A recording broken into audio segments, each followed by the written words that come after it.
What's up, everybody? Welcome back to another episode of the Batter's Eye and Around the Horn production. I'm Aiden. We got Nate here, and we have another great guest. The first time guest this time. Take a second to introduce yourself. Where are you, and what year are you? Myles Bailey. I'm currently at Florida State, and I'm a sophomore this year.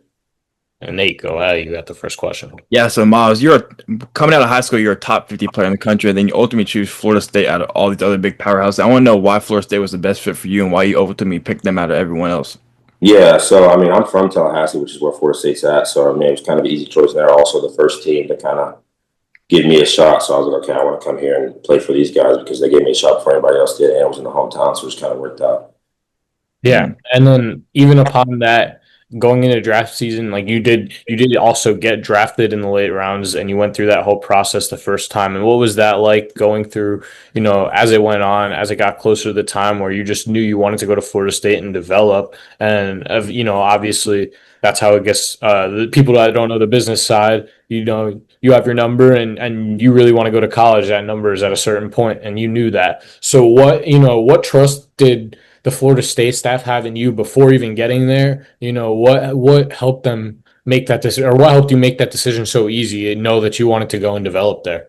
Yeah, I mean, Link in our visits and all that stuff, Link just all the coaches and stuff did like it just made you know that you wanted to go play there, and you knew that you go on to play there, you develop and be a better player in person than you were before you even got there. And then I was there for the summer bridge before the draft, and it was just experience and all that stuff. Like I knew that's where I wanted to be, and then the draft stuff came. And obviously, if it was a number that was too good to turn down, obviously I wasn't going to, but For I sure. didn't get what I wanted to, and I knew that me going to Florida State, I would leave and come back, doing more than what I was going to do beforehand. Yeah, for sure. And Nate, you go ahead. I know you wanted to talk about some stuff too. Moving into Florida State your first year, you broke the home run record. I kind of want to know, did you know you were going to have a big impact coming into the freshman year, or was that kind of just like out of nowhere?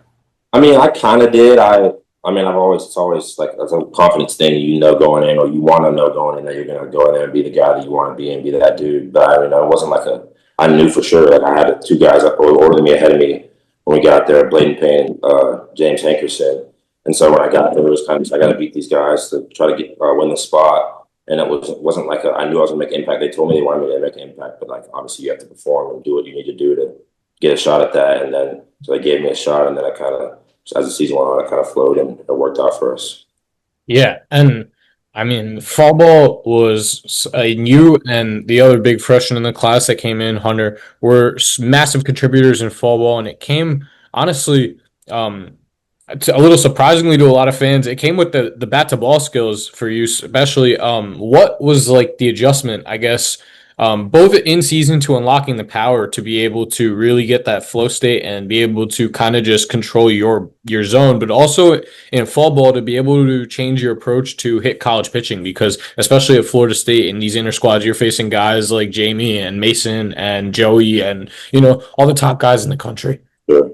Yeah, I mean, it was definitely an adjustment, and that's one of those things like just practice. You've seen it, and getting the reps against all that stuff. Just you ultimately get better at it just by seeing it better. But you also have to figure out the things that you're doing wrong and see the things you're doing wrong and build upon those things. And I did that. I noticed the things that I wasn't doing. I'm from here, like I said, so my hitting guy's here, so I'd go hit with him, and we'd dissect what was going on and what was wrong or why I couldn't get to what I couldn't get to at the time, and just do that type of stuff. And then whatever it was at the time, it was always little minor tweaks, but whatever it was at the time, we'd fix, and I would come back and just build on that type of stuff and just keep building throughout the season.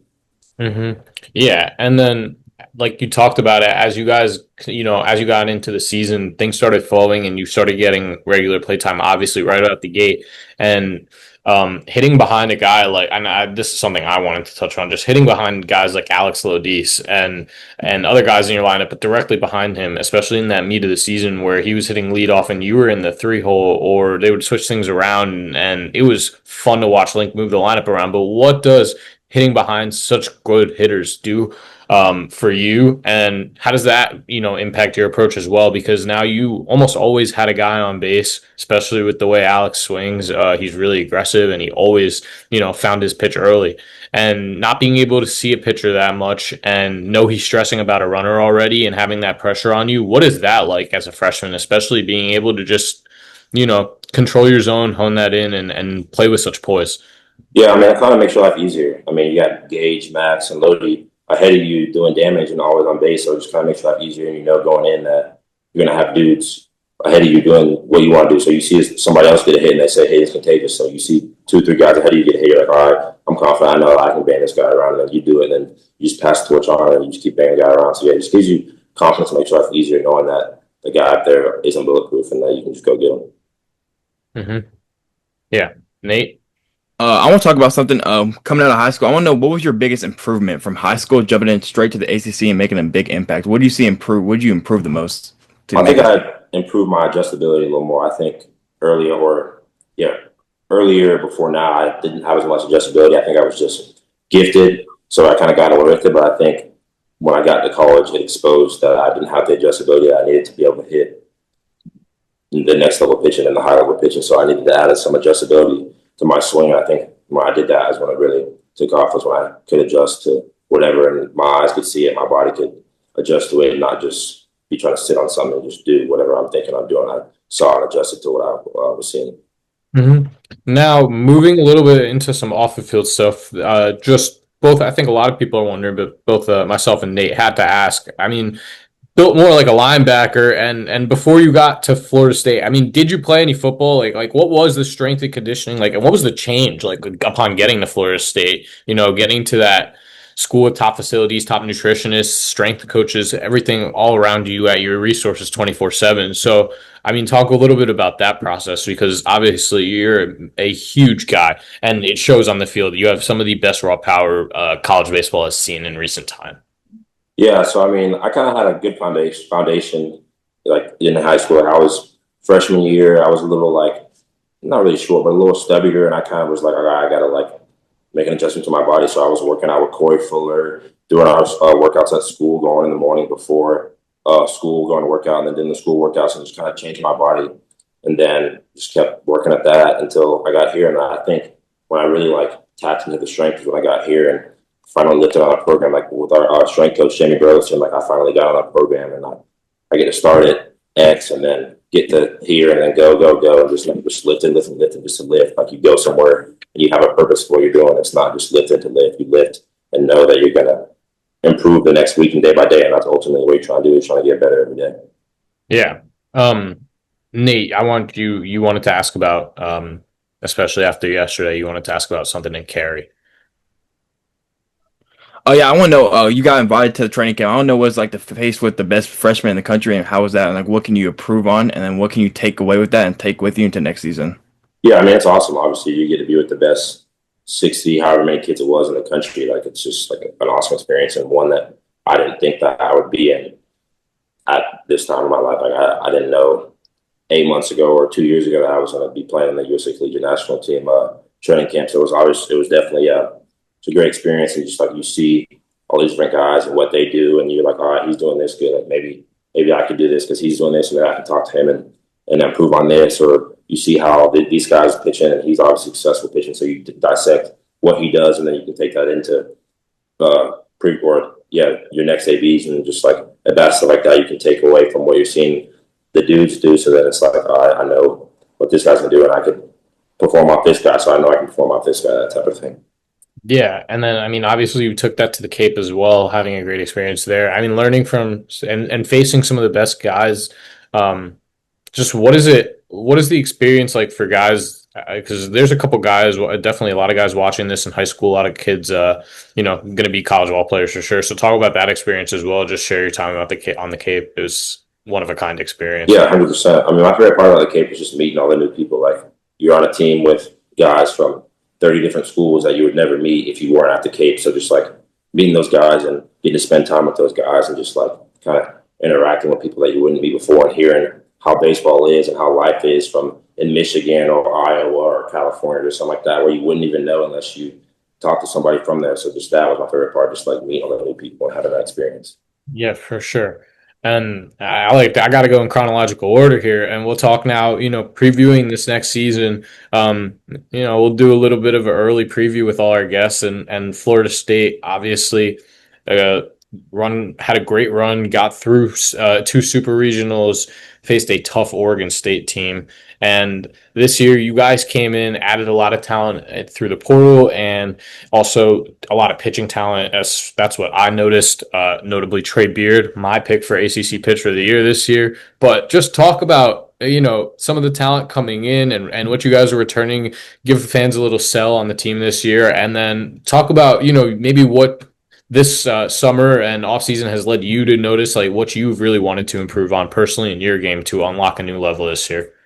Yeah, I mean, it was obviously tough to end the season the way we did last year, then lose the guys we did, like Jamie, Max, Gage, Joey, all those guys. They were huge contributors to our team, and they're part of the reason that we were where we were. So losing them obviously was a big blow, but I think we got a lot of good guys in the portal this year, and I think that we could make a run this year and do what we didn't do last year and just improve on the things that we didn't do. And now we know what we need to do to get over that hump. And so I think now that we know what we need to do, and I think we have a good group of guys that can, get it done.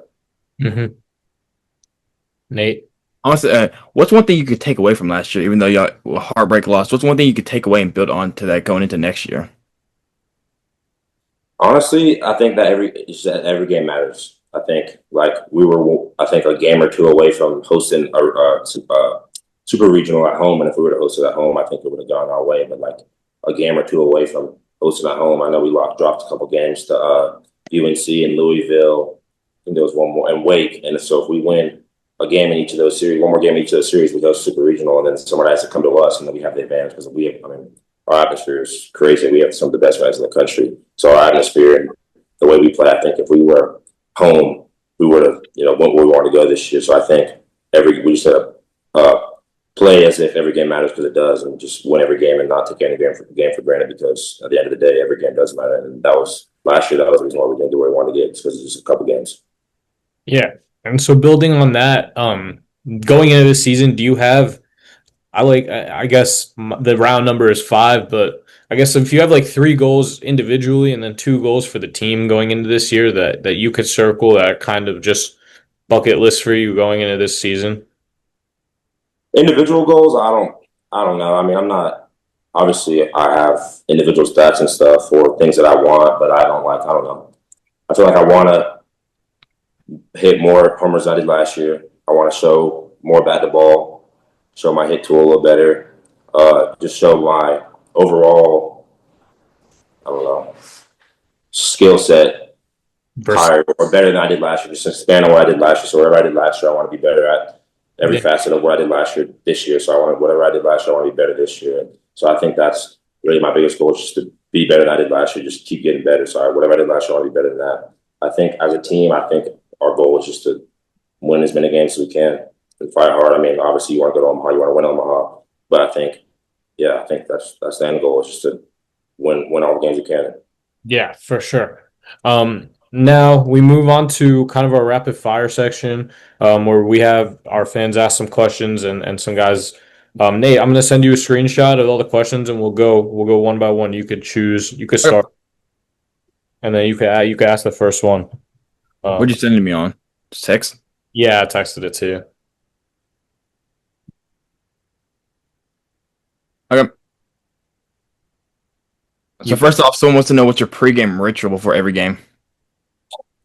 So I don't really have a specific one. I feel like when I'm going good, whatever I did the day before, if I can remember it, I do the same thing. Like I know most of the team wore leather belts last year, and I wore a cloth one because I was going good, and I had the cloth on, so I kept wearing the cloth belt. Or I would drink cherry juice before the game, or I would stretch a certain amount of time, would take a certain amount of swings in BP, just like a bunch of different things where like if I was going good and I remember doing it, I would try to do that again and then just listen to whatever music I'm feeling at the time when I'm going good before the games. Yeah. Next question I got is, where do you get the nickname Bizzle from? So when I was like, I don't know how old I was. When I first opened my Instagram account, I made it mbizzle7. And then it just kind of, I don't know who was the first person to do it, but somebody started calling me Biz because of the mbizzle. I just started calling me Bizzle, and then it got shortened to Biz, and now everyone just calls me Biz. So that's what I go by, just because of the Instagram account I made when I was 8 or however old I was. I like it. Nate. Someone wants to know what's your approach at the plate, even though you're down in the count, like 0-2. I think my approach changes depending on the count. Oh, obviously, trying to do damage with what I'm looking for, depending on the pitcher. If he's a big curveball guy, high percentage curveball, I might be looking curveball, or I might be sitting fastball if I know he's throws a bunch of fastballs, something like that. But 0-2 just really just depends on the pitcher and what I'm trying to do. 0-2, obviously the goal isn't to strike out, but that's not really what I'm thinking. I'm just trying to put the ball in play and not or pick my teammates up and not just give away in a bat. So just 2 strikes, 0-2. Obviously, I'm trying to work the count and put some in play. I like it. Yeah. Next. Ooh, I gotta say this one because I know Corey's watching. How about that man Chase Fuller from your high school? How awesome is he? Yeah, Chase is he's a crazy athlete. I mean, you see his dad played in the NFL, so I mean, it's got passed down. But just the stuff he's doing since he's been 12, 13, now I think he's 16, 17 now. Just the stuff he does, just like unreal. Even like especially me working with him as much as I have, just to get a closer look than most people do, and just seeing the stuff he does, it's unreal. And he's Yeah. just he's stupid athlete. Yeah, no, he's unreal. I've Yeah, had the pleasure of talking to Corey a couple times and I've heard, the work that goes in. Yeah, it's crazy. yeah, 100%. Nate. Someone wants to know what's your favorite moment from last year. Probably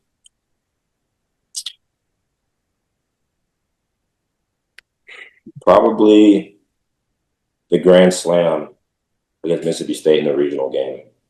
That was And so still, Yeah, yes, yeah, that still on was that 1-0 win. so sick. Yeah, that was probably my favorite one. Just still on that 1-0 win. Because that game's huge. That first game in a series in a regional like that is huge. So I taking was that, watching that with the long shots in the press box. We were going nuts. yeah. So that was probably for sure. Yeah, because taking that game was huge, and then we won the game Monday. And it was just like no better feeling than doing something like that Yeah. for your people. We were at Athens. We were in the press box, and the Georgia SID shows us the laptop. She goes, "Yo, look at this."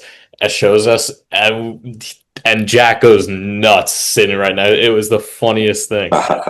We were going crazy. Next question I have. I think this is. I'm assuming. So I guess this is an Auburn fan. So I guess y'all played Auburn because he Yeah, said that's Auburn. saw you rake versus us in Pensacola last year. How was it playing fall scrims as a freshman? Was it nervous? Oh, 100%. I mean, that was the first time I ever experienced anything like that before I played high school. And we were in front of max 200 people, and that was a sold out stadium. It was 5,000 people. I remember when I first went out there to go play catch with Jace Estes, and we were throwing, I was like, if I make a bad throw right here, like all these people are going to see me. Like, I can't. Like, I just felt like it was just, I've never experienced anything like that before. I think I settled in, and honestly, that fall, I think helped me with the spring because it just gave you a taste of what the spring was going to be like, so you knew what to look for going into it. But yeah, it was awesome. It was an awesome experience. And yeah, I was super nervous because I mean, I'd never experienced anything like it before playing in front of 2,000 people or 200 people to 5,000. It's just like, it's just Yeah. crazy, but it's awesome. It's a great experience. I mean, I wasn't really watching fall scrims last year as much. We saw the clips, the highlights, and everything. But this year, might have to come out and see some stuff. We'll see. Oh, yeah. Uh, Nate, shout these two out.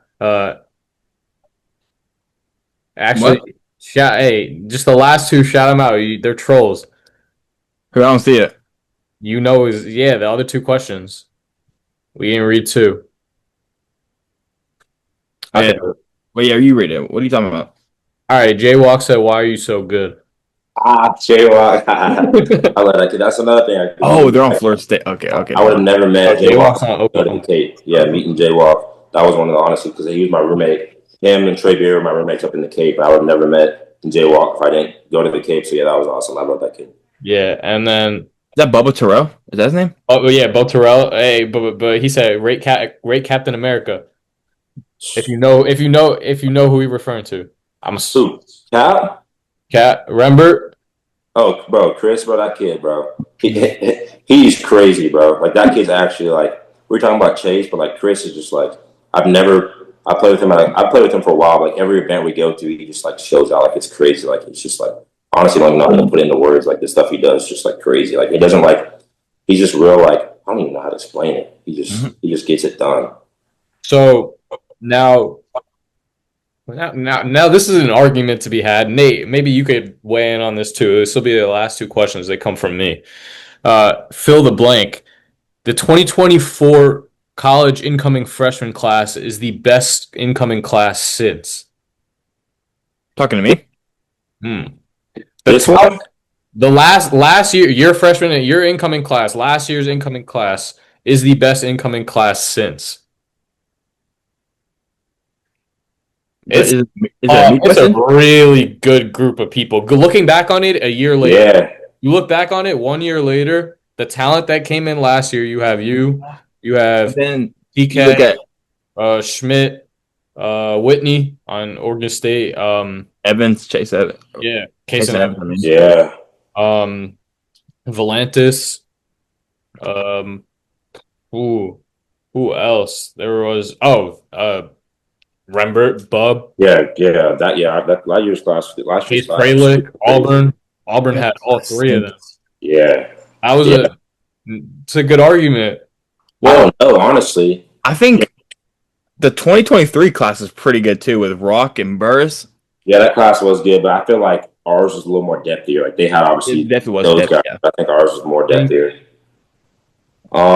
even the year before got washed up with talent too. They took all the draft the year before. Yeah. I'm about to say the max. Might No, be even the year before that. It might be since 2021. yeah. It Because might who it's be. was been a a freshman while. that year? When was Cags a freshman? Was that 21? That was When yeah did Chase Burns go to college? 21. Yeah, 21 21, was yeah, 21. tags. That's 21 for sure. Yeah. That 20 was that year. 21. Yeah, that Yeah. year. Those guys were dudes. Kurtz, all those guys. Yeah. Yeah. So 2024. That's our answer. 2024 is the best freshman incoming class since 2021. Yeah, I like Yeah. that. I like it. I And like then it. the last question: where did the power? It's just like how and where did the power come from to hit Yeah. five? Once you start hitting home runs, 508. Like So, I don't know. Growing up, I hit them when I was like 12, so in little fields. And like, I think it was 13, 14. I kind of just didn't really have the strength like I do now or have the past however many years. So I think on the big field, it started when I was like 15, 16. It started coming. And then it just, I think, shoot, probably I had five my sophomore year, so it still wasn't crazy. So probably junior year of high school when I really started like getting in the weightlifting and getting my diet right when I like really tapped into the power. And I really just think it's a God given ability. I mean, everything that I've done obviously is all because of him. I mean, I wouldn't be able to do anything without God. So I think it really just a God given ability, and I just like honed in on it and built the craft up that I was gifted with, and it's kind of showed. And yeah, FSU has a pipeline of linebackers that play baseball for him. Delka's coming in next. Paulinho is yeah. They yeah, go after the big guys. 100%. They go after their football players out there. They just got a lab of Myles Bailey's down at FSU. speaking of football, you watched the Alabama game? Oh yeah, that was crazy. That was Tommy, crazy. hey, fill in the blank. Tommy Castellanos is. Not. He's a dude. Yeah, he is a dude. He's definitely a dude. He's a dude. Nate was trying to hate. Nate was gonna hate. I was gonna hate, but He's a dude for sure. For sure. Yeah, I mean, obviously he's a dude. I agree. So, I mean, that's all. That's all I got. Nate, do you have anything else? Do you have anything that's else? all I got too. So, you have any last words for anyone? We always like to end it off. If you have anything else you want to say, Nah, just thanks for having me. yeah, anytime. We will definitely be getting down to Tallahassee. I have to say, by blood, I'm a Gator fan though, so might have to get down for that one. We'll see. If you want to see a Gators lose, then come on. Hey, we'll see what happens if they lose game one. I'll pull up in a Myles Bailey jersey. But there we go. I like that. All right, we'll I see. like that. But something's in it. Hey, all right. Here's the deal though. But if they lose, I get you something. We get a Florida jersey for you for a tunnel fit for the next week. All right. All right, I like it. But We'll be there. We'll make it happen for sure. sure. Thank you for coming on. We appreciate you, and yeah, we'll see more of you before the draft. But we'll Yes, have you sir. here. Thank you.